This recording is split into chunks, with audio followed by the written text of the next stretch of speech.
Aussies recently had their showdown down under in the pool, but whilst the tension was elsewhere, I think there were some pretty impressive races that went completely under the radar.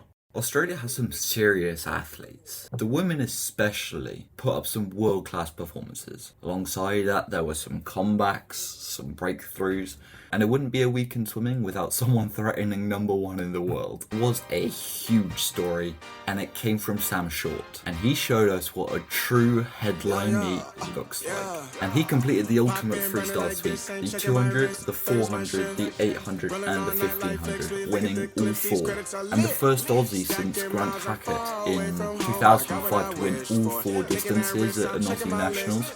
His 400 in a 3:40.67 was the third fastest performance globally this year, and afterwards he described himself as invincible.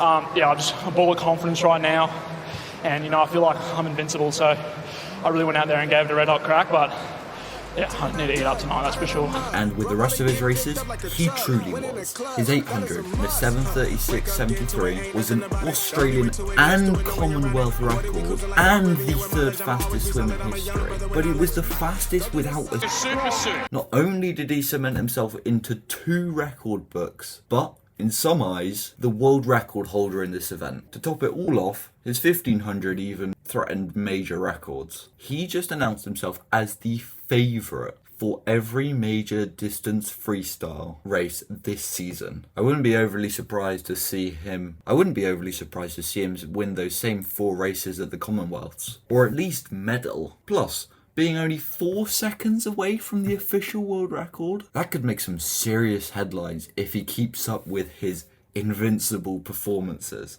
More freestyle news though, but this time by the female sprinters. Molly O'Callaghan won the women's 100 free in a 52.33, and despite being third at the turn, she still powered back and won it. That's the third fastest this year in the event, and I think she safely reinserted herself as Australia's sprinter. The person who came second, however, she still had something to say. Meg Harris had one of the most underreported performances at this meet. She won the 53 in a 24.08. There's another world-leading time so far this year, and even her 52.63 in the 100 secured her place on major teams. To distance, with Titmus retired, who was to take over? Lani Pallister. She won the 400 free in a 3:59.72, and that was within a huge freestyle program with major events across the meet. She positioned herself as Australia's leading female distance swimmer, and the distance program truly did belong to her. To say, none of these were my standout though.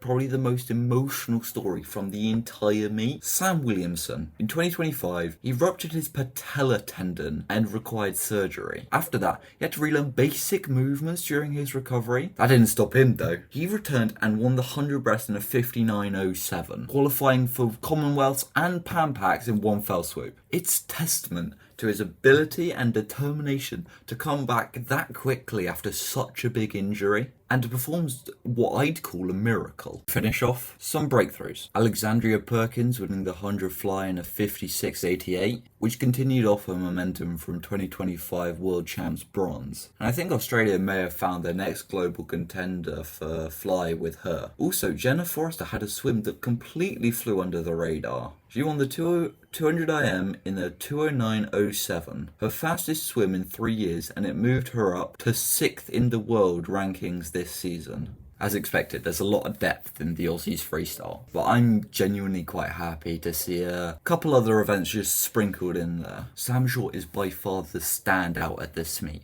but I am so pleased to see Sam Williamson put up an international level time after his injury. If you enjoyed this video, I recapped Russian Nationals, which is also this week, which you can watch here. Subscribe if you enjoyed, and I will see you next time. Goodbye.